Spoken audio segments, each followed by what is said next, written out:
Canada میں گرمی کا 126 سالہ ریکارڈ ٹوٹ گیا۔ سرد ترین کینیڈا میں قیامت خیز گرمی سے نظام زندگی مفلوج ہو کر رہ گیا اور غیر معمولی گرمی کے باعث اب تک سینکڑوں افراد ہلاک ہو چکے ہیں۔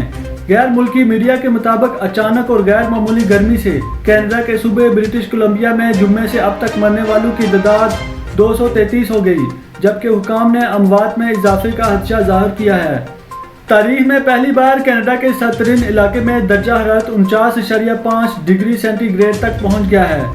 رپورٹس کے مطابق صرف برٹش کولمبیا کے شہر وینکوور میں 69 اموات اچانک رپورٹ ہوئی۔